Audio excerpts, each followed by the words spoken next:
অঞ্জনা স্পাইসেসে আপনাদের সকলকে স্বাগত জানাই। চ্যানেলটি ভালো লাগলে লাইক, শেয়ার, সাবস্ক্রাইব করতে ভুলবেন না। এটি অনেক উৎসাহিত করে পথ চলতে। আজ নিয়ে চলে এসেছি দারুণ স্বাদের কাঁচা কচু বাটা। তার জন্য আমাদের প্রয়োজন মানকচু, ছোট ছোট টুকরো করে কেটে রেখেছি। তার মধ্যে দিয়ে দিলাম লবণ। লবণ দিয়ে রাখলে যে জলটা বেরোবে তাতে গলা চুলকানোর কোনো ভয় থাকবে না। আপনারা এইভাবে জলটাকে একটু ঝরিয়ে নেবেন।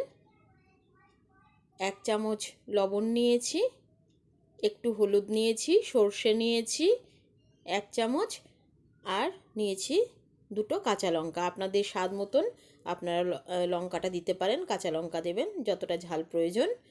এবারে এটা শিলে পিষে নিলে বেশি ভালো হয়।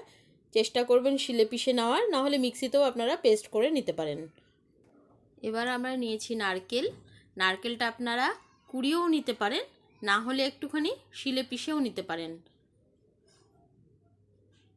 এবার যেই কচুটা রেখেছিলাম সেই কচুটা থেকে দেখবেন একটুখানি জল বেরিয়ে গেছে, সেটা ফেলে ভালো করে কচুটাকে ধুয়ে নেবেন, কারণ আমরা লবণ আগেই মাখিয়ে রেখেছিলাম, লবণটা না হলে বেশি হয়ে যাবে।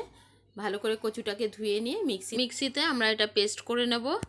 পেস্ট করে নিয়ে একটা সুতির কাপড় নেবেন, ধোয়া পরিষ্কার সুতির কাপড়। তার মধ্যে কচুর যেই আমরা পেস্টটা করে রেখেছিলাম সেটাকে ভালো করে দুধটাকে বের করে ফেলতে হবে। এটা যতই গলা ধরা কচু হোক না কেন, এইভাবে যদি আপনারা করে খেয়ে দেখবেন তাহলে কখনোই গলা ধরবে না। এবারে দুধটাকে ফেলে দিলাম, যেটুকুনি দুধ হয়েছিল। এবারে যে আমরা পিষে রেখেছিলাম যেগুলো, সেইগুলো দিয়ে ভালো করে এটাকে মেখে নেব। সর্ষে লঙ্কা বাটা আছে, নারকেল বাটাটা রয়েছে, কোড়া বা বাটা সেটা রয়েছে। তার মধ্যে একটু দিয়ে দিলাম সর্ষের তেল। সর্ষের তেলই দিতে হবে, না হলে কিন্তু এটা ভালো লাগবে না। এর মধ্যে দিয়ে দিলাম একটু চিনি। চিনি আপনাদের পছন্দ মতন একটু দেবেন, একটু না দিলে ভালো লাগবে না।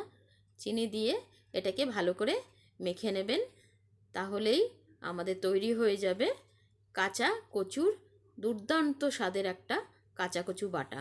এটা যতই গলা ধরা হোক কিন্তু তবুও গলা লাগবে না কিছুতেই। আপনারা একবার করে খেয়ে দেখবেন। ধন্যবাদ।